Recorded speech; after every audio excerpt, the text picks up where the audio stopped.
ನೀಡುತ್ತಾರೆಂದು ಜನರು ಕೊಠಡಿಯನ್ನು ಸುತ್ತುವರೆದಿದ್ದರು. ಅಂತಹ ಸಮಯದಲ್ಲಿ ಒಂದು ವಿಸ್ಮಯ ನಡೆಯಿತು, ಒಂದು ಅದ್ಭುತ ನಡೆಯಿತು. ಆ ಅದ್ಭುತವೇ ಕೊಠಡಿ ತನ್ನಷ್ಟಕ್ಕೆ ತಾನೇ ಇಬ್ಬಾಗವಾಗಿತ್ತು, ಹೊಡೆದು ಹೋಗಿತ್ತು, ಜನರಿಗೆ ದರ್ಶನ ನೀಡಿತು.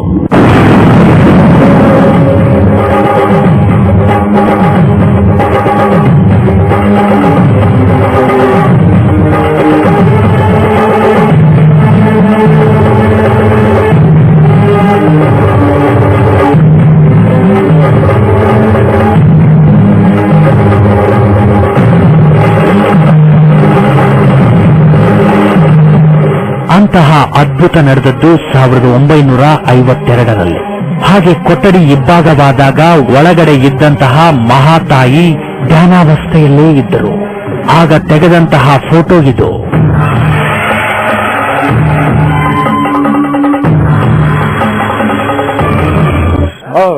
ಲಾಕ್ ಇಲ್ರಿ, ಪೂರಾ ಪ್ಲಾಸ್ಟರ್. 3 months. ಹೌದು, ಅದಷ್ಟೇ ಓಪನ್ ಆಗಿ ಅದು ಇದು ಆಗ್ಬಿಟ್ಟಿದೆ. ಅದು ಅದು ಅದು ಒಂದು ಮಿರಾಕಲ್. ಈ ಮಾತೆಯಿಂದ ಇಲ್ಲಿಗಾಗಲೇ ಬಹಳಷ್ಟು ಪವಾಡಗಳು, ಚಮತ್ಕಾರಗಳು ನಡೆದಿವೆ. ಅಂತಹ ಶಕ್ತಿಯಿಂದ ಇಲ್ಲಿಗಾಗಲೇ ಲಕ್ಷಾಂತರ ಜನರು ಒಳಿತನ್ನು ಕಂಡಿದ್ದಾರೆ, ಕಾಣುತ್ತಿದ್ದಾರೆ.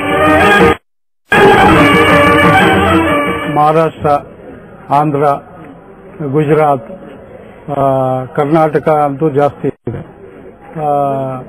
ಎಲ್ಲ ಕಡೆಯಿಂದ ಬರ್ತಾರೆ. ಹೌದು, ಫಾರಿನ್, ಈ ಜರ್ಮನಿಯವರು ಕೆಲವರು ಭಕ್ತರಾಗಿದ್ದಾರೆ. ಈಗ ಅಮ್ಮವ್ರದ ಈ ಒಂದು ಶಕ್ತಿ, ಅಮ್ಮವರಿಗೆ ಯಾವ ಶಕ್ತಿ ಇದೆ ಅಂದ್ರೆ ಅಣುಬಾಂಬ್ ತಡೆಯುವಂತ ಶಕ್ತಿ ಕೂಡ ಇದೆ ಅಂತ ಅನಿಸ್ತು. ಅವರು ದೃಷ್ಟಿ ಹಾಯಿಸಿದರೆ ತಾನು 4 ವರ್ಷಗಳ ಕಾಲ ಅನುಷ್ಠಾನದಲ್ಲಿ ಇರುತ್ತೇನೆಂದು ಭಕ್ತರು ಕಟ್ಟಿಸಿದಂತಹ ಒಂದು ಕೊಠಡಿಯೊಳಕ್ಕೆ ಹೋದರು.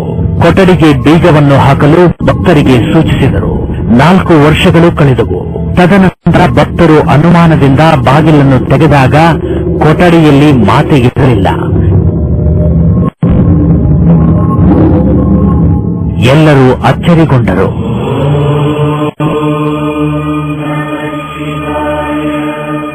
ತದನಂತರ ಈ ಮಾತೆ ಕಾಣಿಸಿಕೊಂಡಿದ್ದು ಆಂಧ್ರ ಪ್ರದೇಶದ ಶ್ರೀಶೈಲಂ ಬಳಿಯಿನ ಒಂದು ಕಾಡಿನಲ್ಲಿ. ಅದು ಕೂಡ ಪದ್ಮಾಸನವನ್ನು ಹಾಕಿಕೊಂಡು ಮರದ ಮೇಲೆ ತಪಸ್ಸು ಮಾಡುತ್ತಿದ್ದಾಗ.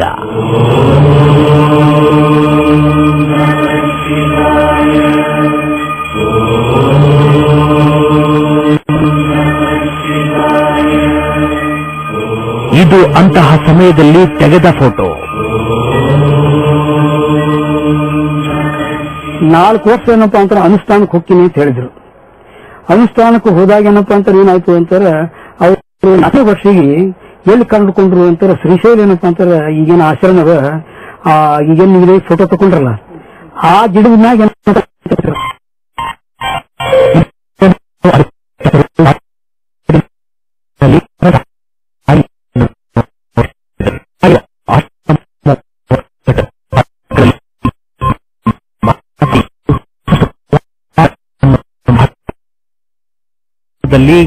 ಇವರಿಗಾದರೆ ಆಶ್ರಮದ ಬಳಿ 2 ಹುಲಿಗಳು ಬಂದವಂತೆ. ಅವುಗಳನ್ನು ನೋಡಿ ಹೆದರಿದ ಇವರು ಬಚ್ಚಿಟ್ಟುಕೊಳ್ಳಲು ಮುಂದಾದರಂತೆ. ಆದರೆ ಈ ಮಾತೆಯನ್ನು ನೋಡಿದ ಕೂಡಲೇ ಅವು ತಲೆಬಾಗಿ ನಮಿಸಿಬಿಟ್ಟವಂತೆ. ಅಸತಿಗೆ ಏನಪ್ಪಾ ಅಂತ ನನಗೆ ಆಯ್ತು ಮುಗಿತು ಅಂತ ಹೇಳಿ ಒಳಗೆ ಭಯ ಏನೋ ಬರಾಕತ್ತು. ಅವಾಗ ಸಡನ್ ಏನಪ್ಪಾ ಅಂತಾರೆ ಅಮ್ಮವ್ರ ಏನದ ಮ್ಯಾಗ ಬಂದರು. ಏನ್ರಿ ಇಲ್ಲಿ ಹೆಂಗ ಬ್ರಹ್ಮದ್ವಾರದ ಮ್ಯಾಗ ಹೆಂಗ ಅದೇ ನಮನಿ ಅದೇ ಅಲ್ಲಿ ಏನಂದ್ರೆ ಮ್ಯಾಗ ಬಂದರು. ಮ್ಯಾಗ ಬಂದ ಏನಂದ್ರು ಅದು ಅವತ್ನ ನಾವು ಕಿಟಕಿ ಸಂಧಿ ಒಳಗೆ ನೋಡಾಕತ್ತಿದ್ದೀವಿ. ಅಮ್ಮವ್ರ ಮ್ಯಾಗ ಬಂದರು. ಮ್ಯಾಗ ಬಂದ ಕೂಡಲೇ ಆ ಹುಲಿ ಎರಡು ಬಂದಿದ್ದು. ಅದು 2 ಹುಲಿ ಏನಪ್ಪಾ ಅಂತ ಏನ್ ಮಾಡಿದ್ವಿ ಅಂತಾರೆ ಈಗ ನಮಸ್ಕಾರ ಮಾಡುವರಿ ಬಾಗಿ. ಆಗ ಆ ತಾಯಿ ಇಲ್ಲಿಂದ ಹೊರಟು ಹೋಗೆಂದು ಹುಲಿಗಳಿಗೆ ಹೇಳಿದ ತಕ್ಷಣ ಅವು ಹೊರಟು ಹೋದವಂತೆ. ಶ್ರೀಶೈಲದ ಕಾಡಿನಿಂದ ಮತ್ತೆ ಈ ಬೆಟ್ಟಕ್ಕೆ ಬಂದು ಇಲ್ಲಿಯೇ ನೆಲೆಯೂರಿಬಿಟ್ಟರು. ಇದೀಗ ಈ ಬೆಟ್ಟದ ಮೇಲೆ ಭಕ್ತರಿಂದ ಒಂದು ಮಹಾಕ್ಷೇತ್ರವೇ ನಿರ್ಮಾಣವಾಗಿದೆ.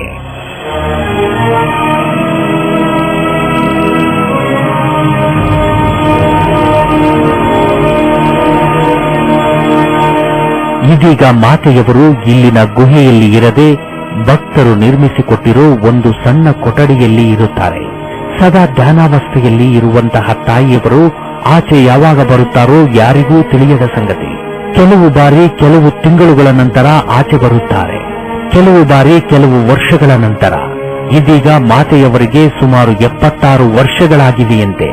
ಊಟವಿಲ್ಲದೆ ಒಂದು ಹನಿ ನೀರನ್ನೂ ಸೇವಿಸದೆ ಸದಾ ಧ್ಯಾನವನ್ನು ಮಾಡುತ್ತಾ ಒಳಗಡೆ ಕುಳಿತೇ ಪವಾಡಗಳನ್ನು ಮಾಡುತ್ತಾರೆ ಮಾತೆಯವರು.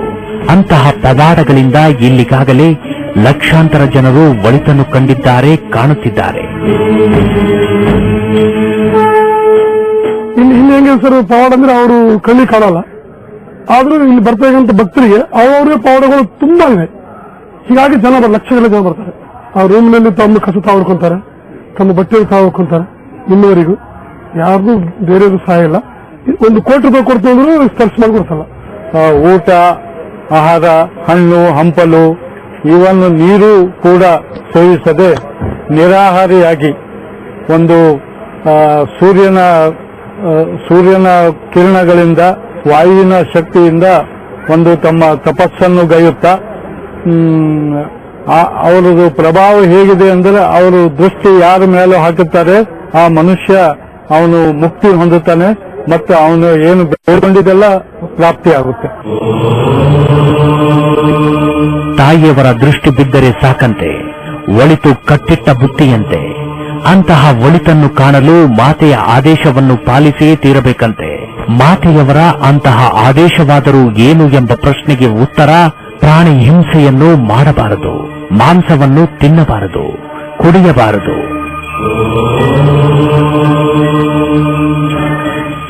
ನಮ್ಮೂರು ಮೂಲತಃ ಅಹಿಂಸಾ ಪರಮೋ ಧರ್ಮ ಅಂತಾರ. ಅಹಿಂಸಾ ಒಂದು ಪ್ರಚಾರ ಮಾಡಬೇಕು. ಅಹಿಂಸಾ ತತ್ವದಾಗ ಮಾನವರೆಲ್ಲ ನಡಿಬೇಕು. ಹಂಗೈತೆ ಅವ್ರ ಜನ್ಮ ಎಲ್ಲ ಉದ್ಧಾರಕ್ಕಾಗ್ತದ. ಮುಂದಿನ ಜನ್ಮಕ್ಕೆ ಮುಂದಿನ ಜನ್ಮಕ್ಕೆ ಅವ್ರಿಗೆ ಮಸ್ತ್ ಪುಣ್ಯ ಜನ್ಮ ಬರ್ತದ ಅಂತಾರೆ. ಹಿಂಸೆ ಮಾಡಬಾರ್ದು. ಯಾಕಂದ್ರೆ ಮಾನವರ ಹುಟ್ಟಿನ ಮೇಲೆ ದಯಾ ಸ್ವಭಾವ ಇರಬೇಕು.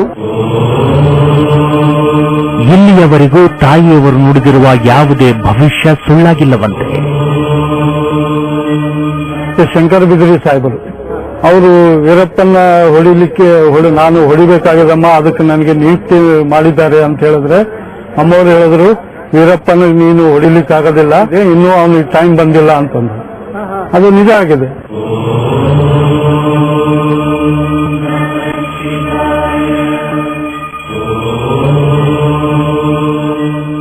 ಇಂದಿರಾ ಗಾಂಧಿ ಅವ್ರನ್ನ ಸಾಯೋದಕ್ಕೆ ಮೊದಲು ಇಲ್ಲೆಲ್ಲ ನಮ್ಮ ಭಕ್ತರಿಗೆಲ್ಲ ಇಲ್ಲ ಒಬ್ಬರು ಇಂದಿರಾ ಗಾಂಧಿ ಅವರು ಒಳ್ಳೆಯವರು, ಅವರು ಕಾವೇರಿಗೆ ಹೊಡಿತಾರೆ ನೋಡೋದು ಒಂದು ಕೆಲವೇ ಹೊಡೆದ್ರು.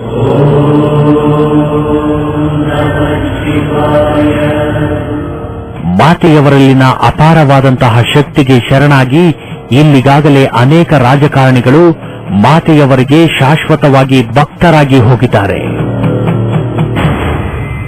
1980ರಲ್ಲಿ ದಿವಂಗತ ರಾಜ್ಯದ ಮುಖ್ಯಮಂತ್ರಿ ಅಂತ ಗುಂಡೂರಾವ್ ಜೊತೆಯಲ್ಲಿ ಬಂದಿದ್ರು.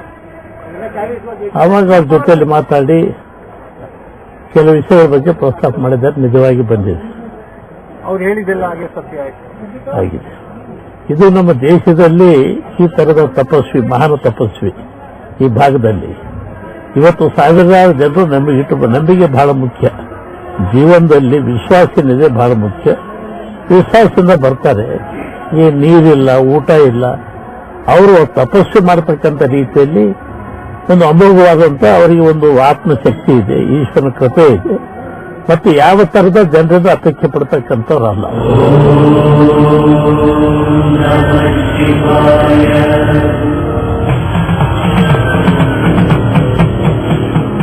ಇವರ ಹೆಸರು ಶರಣಪ್ಪ ಅಂತ. ಅದೊಮ್ಮೆ ಒಂದು ದೊಡ್ಡದಾದ ಕಲ್ಲು ಗೋಡೆಯ ಮೇಲಿಂದ ಕಳಚಿಕೊಂಡು ಇವರ ತಲೆಯ ಮೇಲೆ ಬಿದ್ದು ಬಿಟ್ಟಿತು. ಪ್ರಜ್ಞೆ ಕಳೆದುಕೊಂಡರು. ಹಲವು ಆಸ್ಪತ್ರೆಗಳನ್ನು ಸುತ್ತಿದರೂ ಬದುಕುವುದೇ ಕಷ್ಟಕರವಾಗಿ ಹೋಯಿತು. ಅಂತಹ ಸಮಯದಲ್ಲಿ ಇವರ ಮಡದಿಗೆ ತಾಯಿಯವರ ಭಂಡಾರವನ್ನು ಕೊಟ್ಟರು. ಆ ಭಂಡಾರವನ್ನು ಆಸ್ಪತ್ರೆಯಲ್ಲಿ ಮಲಗಿದ್ದ ಇವರ ಹಣೆಗೆ ಹಚ್ಚಿದ ಕೂಡಲೇ ಇವರಿಗೆ ಪ್ರಜ್ಞೆ ಬಂದು ಬಿಟ್ಟಿತು. ಪ್ರಾಣಾಪಾಯದಿಂದ ಪಾರಾಗಿ ಬಿಟ್ಟರು.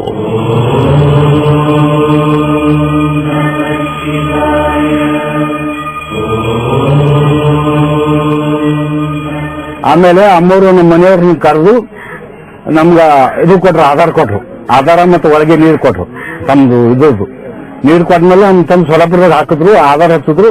ಅವಾಗ ನೀರು ಸಿಸಿ ಬಂತು.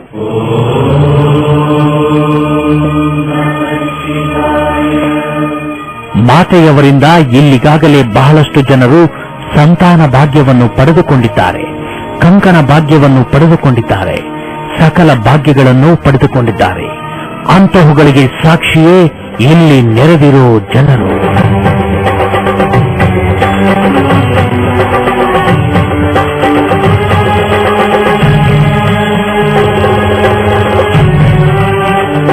ವರ್ಷಗಳಿಂದ ಆಹಾರವನ್ನು ಸೇವಿಸದೆ, ನೀರನ್ನು ಸೇವಿಸದೆ